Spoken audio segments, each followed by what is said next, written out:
শীতের দিন যদি সরিষার শাক খাওয়া না হয় তাহলে শীতটাই তো বিফলে যাবে। হ্যালো এভরিওয়ান, আসসালামু আলাইকুম। কেমন আছেন আপনারা? আশা রাখছি সবাই খুব ভালো আছেন। আলহামদুলিল্লাহ আমিও ভালো আছি। তো আমাদের সরিষা ক্ষেতের ওদিকে গিয়েছিলাম আর মাকে বলেছিলাম কিছু সরিষার শাক আনতে। তো মা ওখান থেকে উঠিয়ে আনছিল আর আমি ওর সঙ্গে কিছু লাউ শাক অ্যাড করে দিব, কারণ শুধু সরিষার শাক একটু ঝাঁঝালো টাইপের হয়, এই জন্য হচ্ছে ওর ভিতরে কিছু শাক মিক্সড করব। তো এই যে আমার নিজের গাছের এই শাকগুলো আমি কেটে নিচ্ছিলাম সরিষার সঙ্গে সঙ্গে মিক্স করার জন্য। আর দেখেন এগুলো এমনভাবে আটকে আছে, ছুটানোই খুব কষ্টকর।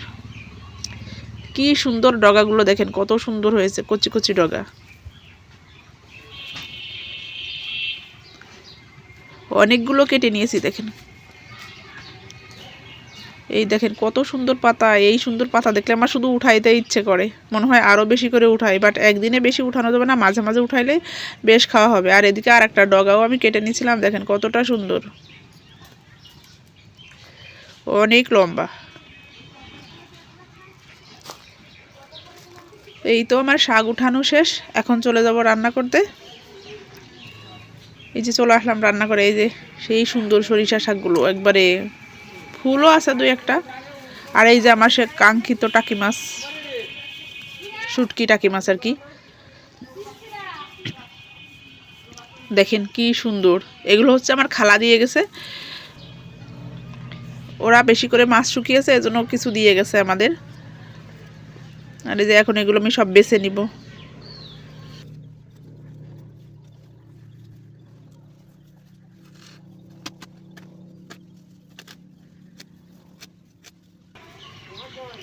এই দেখেন কি সুন্দর শাকগুলা, মনে হচ্ছে আরো অনেক বেশিগুলা উঠিয়ে আনি।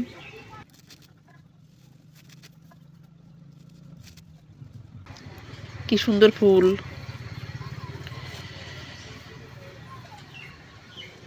যাই হোক, আমার কাটা বাছা ধোয়া ধুই শেষ। এই যে শাক, লাউ শাক, সরিষা শাক, আলু, এগুলো সব সুন্দর করে ধুয়ে এনে রেখেছি। আর এদিকে আছে পেঁয়াজ পাতা কুচি, এগুলোও ভাজি করব আর কি। আজকে দুপুরের মেনু এটা।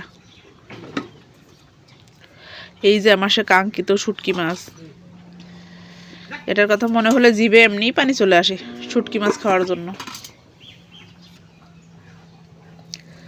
এটা আমি একটু গরম পানি দিয়ে ভিজিয়ে রাখছি, তাহলে নরমও হবে আর গন্ধটাও চলে যাবে।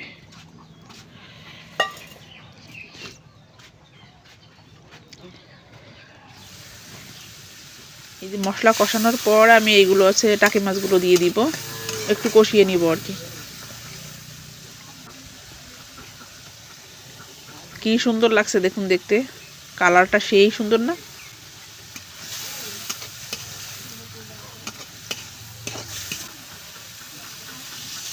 শাকের জন্য আমি এখন পর্যাপ্ত পরিমাণ পানি দিয়ে দিব।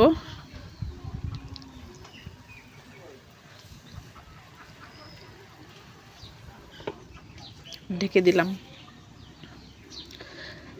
আর বিশ্বাস করবেন না, এটা খেতে এত টেস্টি হয়েছিল, যদিও আমি ভিডিওটা আরও 2 দিন পরে এডিট করছি, এটা রান্না করছিলাম আরও 2 দিন আগে। তো আজ সবাই ভালো থাকবেন, আল্লাহ হাফেজ।